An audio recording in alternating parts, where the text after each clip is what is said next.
Ladies and gentlemen, this is Andrew at the Wyoming Dinosaur Center, and this is Fossil Friday, and this is the evolution of dance, or the dance of evolution. As you can see, I've got a slightly thinner apparel today, because we're going to talk about something very near and dear to my heart, the concept of homology. So homology is a fancy biologic term for the idea that similar species have similar traits. So the idea is really common. It's talking about genetics, especially genes and whatnot. But in paleontology, where the term first originated, homology means something very special. And again, the concept is that the fundamental traits of lots of organisms are very similar despite how different said organisms are. And we're going to talk about a really obvious and really cool example of that today. So as you can see, I have adorned the attire of the human skeleton.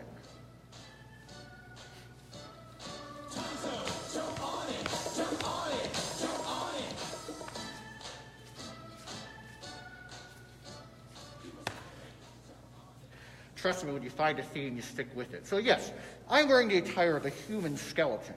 Now, there was a theory developed in 1843 by the famous British paleontologist Sir Richard Owen.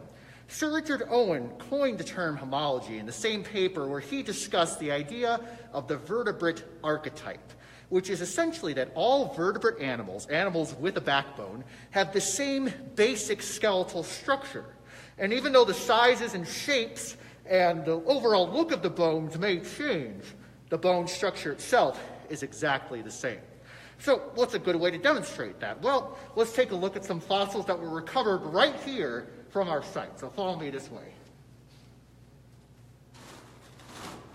So I'm standing right next to two of our really impressive mounts here in the museum. We've got on my left side right here, Diplodocus. And on my right side, we've got the arm of a Camarasaurus. Now, the really remarkable thing is that both of these arms were found just 10 minutes away from our museum. And they're huge from large sauropod dinosaurs. And they were found more or less complete. But if you look really closely, as I'll point out to you now, and I'll get down on my knees to show this, these arms are extremely similar to my arm. So we've got our finger bones down here.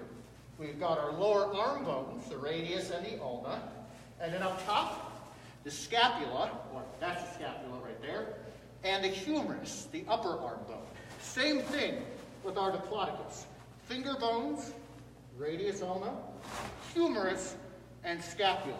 And as I come to show you here, I have finger bones, radius, ulna, and a humerus, and a scapula, which doesn't show up on my skeleton suit, but it is there, I can assure you. So even though the size, the shape, the overall look of the bones is different, the skeletal structure is essentially the same.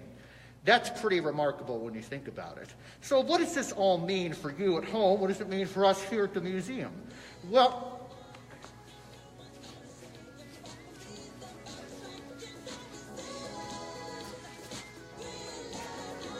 T-Rex arm version.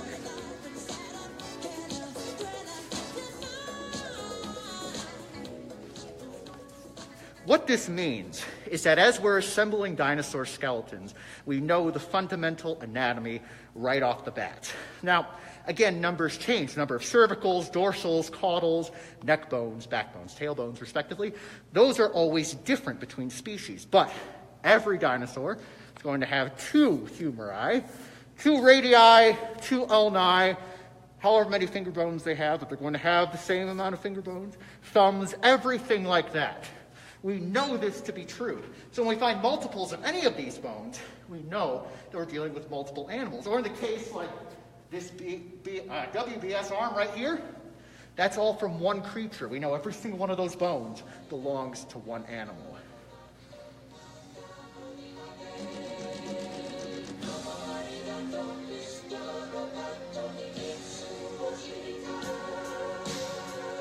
It's not rocket science. It's not even robotics, technically. It's the same fundamental structure that we see in all creatures, which is remarkable. And that means that when you come here and you're finding bones, we can tell you exactly where those bones fit. We can tell you how much of that animal is there. We can tell you all these amazing things because for 500 million years and counting, the vertebrate archetype has been what keeps us dancing through life. So, I think that's enough for today. This is Andrew Rossi at the Wyoming Dinosaur Center, keeping your Friday fossiliferous. And let's get an appropriate sign-off for this evolution of dance. But a good tune, what would be a good tune for this?